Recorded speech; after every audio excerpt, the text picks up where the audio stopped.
Welcome back to career vein updates. Kerala P S സിയുടെ ഭാഗത്തു നിന്ന് ഉദ്യോഗാർത്ഥികൾക്ക് പ്രീ പ്രൈമറി ടീച്ചർ തസ്തികയിലോട്ട് ഇപ്പോൾ അപേക്ഷ കൊടുക്കുവാൻ സാധിക്കുന്നതാണ്. അപ്പോൾ ആർക്കൊക്കെ അപ്ലൈ ചെയ്യാൻ സാധിക്കും, അതുമായി ബന്ധപ്പെട്ട് ശ്രദ്ധിക്കേണ്ട വളരെ പ്രധാനപ്പെട്ട ചില കാര്യങ്ങളാണ് ഈ വീഡിയോയിൽ നിങ്ങളുമായി പങ്കുവെക്കാൻ ആഗ്രഹിക്കുന്നത്. അപ്പോൾ വിശദമായിട്ട് പോകുന്നതിന് മുമ്പ് എഡ്യൂക്കേഷൻ, അഡ്മിഷൻ, ജോബ് സംബന്ധമായിട്ടുള്ള എല്ലാ കാര്യങ്ങൾക്കും നമ്മുടെ ചാനൽ നിങ്ങൾ മറക്കാതെ സബ്സ്ക്രൈബ് ചെയ്ത് വെക്കുവാനും ബെല്ലേക്ക് എനാബിൾ ചെയ്ത് വെക്കുവാനും ആമുഖമായിട്ടും ഉറപ്പെടുന്നതാണ്. അപ്പോൾ നിലവിൽ ഓഗസ്റ്റ് മാസം കേരള പി എസ് സിയുടെ ഭാഗത്ത് നിന്ന് വിളിച്ച വളരെ പ്രധാനപ്പെട്ട തസ്തികളൊന്നാണ് പ്രീ പ്രൈമറി ടീച്ചർ, അതായത് കാറ്റഗറി നമ്പർ 202/2025 തസ്തിക. അപ്പോൾ നമുക്ക് ഈ ഒരു തസ്തികയിലോട്ട് ആർക്കൊക്കെയാണ് അപേക്ഷ കൊടുക്കാൻ സാധിക്കുന്നത് നോക്കാം. അതിനായിട്ട് ജസ്റ്റ് ഡോക്യുമെൻറ്റ്സ് ഡൗൺലോഡ് ചെയ്ത് അതിൻ്റെ പ്രധാനപ്പെട്ട ക്വാളിഫിക്കേഷൻ ഡീറ്റെയിൽസ് നോക്കാം. അപ്പോൾ സ്വാഭാവികമായിട്ടും നിലവിൽ ശ്രദ്ധിക്കേണ്ട കാര്യം, പ്രീ പ്രൈമറി എന്ന് പറയുമ്പോൾ 1ാം ക്ലാസ് 2ാം ക്ലാസ്സിന് മുന്നോടിയായിട്ടുള്ള KG സെഷനിലോട്ടാണ് ഒഴിവ് വന്നിട്ടുള്ളത് പ്രീ പ്രൈമറി ടീച്ചർ. അപ്പോൾ ഒരുപാട് ഉദ്യോഗാർത്ഥികൾ PPTC അല്ലെങ്കിൽ നഴ്സറി ടീച്ചിങ് കോഴ്സ് പാസ്സായിട്ടുള്ളവരുണ്ട്. അപ്പോൾ ആർക്കൊക്കെയാണ് അപേക്ഷ കൊടുക്കാൻ സാധിക്കും നോക്കാം. അപ്പോൾ KG ലെവലിലോട്ട് ഗവൺമെൻറ് വിളിച്ചിട്ടുള്ള പ്രധാനപ്പെട്ട തസ്തികയാണ്. നിലവിൽ ട്രിവാൻഡ്രം അതേപോലെ തന്നെ കൊല്ലം എന്നീ 2 ജില്ലകളിലാണ് ഒഴിവുകൾ റിപ്പോർട്ട് ചെയ്തിട്ടുള്ളത്. ഒഴിവുകൾ എണ്ണം പറഞ്ഞിട്ടില്ല. അപ്പോൾ അതുകൊണ്ട് തന്നെ ഉദ്യോഗാർത്ഥികളെ സംബന്ധിച്ചിടത്തോളം എന്തായാലും വേക്കൻസി ഒരുപാട് ഉണ്ടാകാൻ സാധ്യതയുണ്ട്. അപ്പോൾ അതുകൊണ്ട് തന്നെ കൃത്യമായിട്ട് ട്രിവാൻഡ്രം, കൊല്ലം ജില്ലയിൽ വിളിച്ചിട്ടുള്ള പ്രീ പ്രൈമറി ടീച്ചർ തസ്തികയിലോട്ട് സാലറി നമ്മൾ മനസ്സിലാക്കി വെക്കുന്നത് എഡ്യൂക്കേഷൻ ഡിപ്പാർട്ട്മെൻറ്റിൽ 35,600 മുതൽ 75,400 വരെ സാലറി ലഭിക്കുന്ന വളരെ പ്രധാനപ്പെട്ട തസ്തിക തന്നെയാണ് പ്രീ പ്രൈമറി ടീച്ചർ തസ്തിക. അപ്പോൾ അതുകൊണ്ട് തന്നെ അതിൻ്റെ ക്വാളിഫിക്കേഷൻ കാര്യങ്ങളൊക്കെ പോകുന്നതിന് മുമ്പ് ഒന്നുകൂടി ഉറപ്പെടുത്തുകയാണ്, തിരുവനന്തപുരം, കൊല്ലം എന്നീ 2 ജില്ലകളാണ് വേക്കൻസികളുടെ എണ്ണം കൃത്യമായിട്ട് പറഞ്ഞിട്ടുള്ളത്. അതുകൊണ്ട് തന്നെ ഒരുപാട് വേക്കൻസി സാധ്യതയുണ്ട്. അപ്പോൾ ഇതിൻ്റെ ഏജ് ലിമിറ്റ് കാര്യങ്ങൾ നോക്കാം. അതായത് 18 മുതൽ 40 വരെയാണ് ഉദ്യോഗാർത്ഥികൾക്ക് ഏജ് ലിമിറ്റ്. അതായത് അതിൽ തന്നെ ശ്രദ്ധിക്കേണ്ട കാര്യം, SC/ST വിഭാഗത്തിൽപ്പെട്ടവർക്കും അതേപോലെ തന്നെ ബാക്കിയുള്ള അതർ ബാക്ക്വേർഡ് കമ്മ്യൂണിറ്റി വിഭാഗത്തിലുള്ളവർക്കും ഏജ് ഇളവ് ലഭിക്കുന്നതാണ്.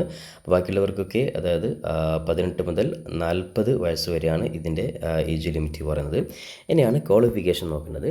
അപ്പോൾ ആർക്കൊക്കെയാണ് അപ്ലൈ ചെയ്യാൻ സാധിക്കുക? അതായത് ജസ്റ്റ് SSLC ക്വാളിഫിക്കേഷൻ ഉണ്ടാകണം. അതോടൊപ്പം തന്നെ SLC അല്ലെങ്കിൽ certificate of successful completion of nursery training issued by Kerala government. ശ്രദ്ധിക്കുന്ന കാര്യം, മിനിമം SSLC ക്വാളിഫിക്കേഷൻ കൂടാതെ നഴ്സറി ട്രെയിനിങ് ടീച്ചർ എഡ്യൂക്കേഷൻ, നിങ്ങൾ NTTC എന്ന് വിളിക്കുന്ന കോഴ്സ് കേരള ഗവൺമെൻറ് അണ്ടറിലുള്ള ആയിരിക്കണം. അല്ലെങ്കിൽ former Travancore Cochin government or the former Travancore or Cochin government, അത് ഇതിൽ പറഞ്ഞിട്ട് അതായത് കേരള ഗവൺമെൻറ് കീഴിലുള്ള NTTC കോഴ്സ് ആയിരിക്കണം. ഇനി അല്ലെങ്കിൽ NTTC കോഴ്സ് തന്നെ state council for child welfare issue ചെയ്തായിരിക്കണം. അല്ലെങ്കിൽ ബാലസേവിക training certificate issued by the state council for child welfare. ഇനി അതുമല്ലെങ്കിൽ ഇപ്പോൾ പ്രീ പ്രൈമറി ടീച്ചർ ട്രെയിനിങ് എന്ന് വിളിക്കുന്ന PPTC കോഴ്സ്, അതും government of examination Kerala government issue ചെയ്യുന്ന സർട്ടിഫിക്കറ്റ് ഉണ്ടായിരിക്കും. അപ്പോൾ ഉദ്യോഗാർത്ഥി ശ്രദ്ധിക്കുന്ന വളരെ പ്രധാനപ്പെട്ട കാര്യം, മുകളിൽ പറഞ്ഞ ക്വാളിഫിക്കേഷൻ തന്നെ ഉണ്ടായിരിക്കണം. അതായത് SSLCയും PPTC under government of Kerala, ഈ കാര്യം പ്രത്യേകം ശ്രദ്ധിക്കുക. ഇനി നിങ്ങളുടെ അതായത് ഗവൺമെൻറ് ഓഫ് കേരള അപ്രൂവ് ചെയ്തിട്ടുള്ള സർട്ടിഫിക്കറ്റ്, ഇതിൽ പറഞ്ഞ ഈ രീതിയിലുള്ള ചൈൽഡ് വെൽഫെയർ ഡിപ്പാർട്ട്മെൻറ്റ് അല്ലെങ്കിൽ സ്റ്റേറ്റ് കൗൺസിൽ ഫോർ ആ രീതിയിലുള്ള സർട്ടിഫിക്കറ്റ് ഗവൺമെൻറ് അണ്ടറിലുള്ള സർട്ടിഫിക്കറ്റ് ആയിരിക്കണം. അതുകൊണ്ട് തന്നെ കേരള ഗവൺമെൻറ് എപ്പോഴും എല്ലാ വർഷവും PPTC കോഴ്സിന് അപേക്ഷ വിളിക്കാറുണ്ട്. ആ രീതിയിൽ PPTC കഴിഞ്ഞവർക്കും. ഇനി അതോടൊപ്പം തന്നെ ശ്രദ്ധിക്കേണ്ട കാര്യം, PPTCയോടൊപ്പം തന്നെ TTC അല്ലെങ്കിൽ TSLC ഹോൾഡർ ആയിട്ടുള്ളവർക്ക് കൂടുതലായിട്ടുള്ള പ്രയോറിറ്റി കൊടുക്കുന്നതായിരിക്കും. ഓക്കെ, അപ്പോൾ ഉദാഹരണത്തിന് PPTCന് ശേഷം ഉദ്യോഗാർത്ഥികൾ ആരെങ്കിലും DLED അല്ലെങ്കിൽ TTC എന്ന് വിളിക്കുന്ന ഈ ഒരു കോഴ്സ് കൂടി ഉണ്ടെങ്കിൽ അവർക്ക് മുൻഗണനയായിരിക്കും. അപ്പോൾ അതുകൊണ്ട് തന്നെ പ്രീ പ്രൈമറി ടീച്ചർ തസ്തികയിലോട്ട് ക്വാളിഫൈഡ് ആയിട്ടുള്ള ഉദ്യോഗാർത്ഥികൾ ഇപ്പോൾ തന്നെ അപേക്ഷ കൊടുക്കുക. കാറ്റഗറി നമ്പർ ഓർത്ത് വെക്കുക 202/2025. അപ്പോൾ ഇത്തരത്തിൽ എഡ്യൂക്കേഷൻ, ജോബ് സംബന്ധമായിട്ടുള്ള എല്ലാ അപ്ഡേറ്റ്സുകൾക്കും ഒരിക്കൽ കൂടി നമ്മുടെ ചാനൽ മറക്കാതെ സബ്സ്ക്രൈബ് ചെയ്ത് വെക്കാൻ, ബെല്ലേക്ക് എനാബിൾ ചെയ്ത് വെക്കുവാൻ, പരമാവധി ഇത്തരത്തിൽ ക്വാളിഫൈഡ് ആയിട്ടുള്ള നിങ്ങൾ ഉദ്യോഗാർത്ഥികൾക്ക് ഷെയർ ചെയ്ത് കൊടുക്കാനുള്ള ഓർമ്മപ്പെടുത്തിക്കൊണ്ട് ഒരിക്കൽ കൂടി ഓർമ്മപ്പെടുത്തുകയാണ്, ലാസ്റ്റ് ഡേറ്റ് അപ്ലൈ ചെയ്യേണ്ടത് 3/9/2025. അത് സെപ്റ്റംബർ 3-ാം തീയതി വരെ. നിങ്ങൾ ജസ്റ്റ് പ്രൊഫൈൽ ലോഗിൻ ചെയ്തുകൊണ്ട് PSCയുടെ പ്രൊഫൈൽ ലോഗിൻ ചെയ്തുകൊണ്ട് കാറ്റഗറി ഡയറക്റ്റ് അടിക്കുന്നു.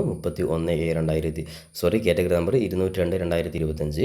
ഇനി അല്ലെങ്കിൽ ജസ്റ്റ് നിങ്ങൾ നേരത്തെ ഇവിടെ ഫസ്റ്റ് നിങ്ങൾ പ്രൊഫൈൽ ലോഗിൻ ചെയ്ത് കഴിഞ്ഞാൽ നിങ്ങൾക്ക് ഒന്നാമതായിട്ട്, അതായത് ഹോം പേജിലുള്ള ഡിസ്ട്രിക്റ്റ് വൈസ് എടുത്തു കഴിഞ്ഞാൽ അതിൽ ഒന്നാമതായിട്ട് നിങ്ങൾക്ക് കാണാൻ സാധിക്കും.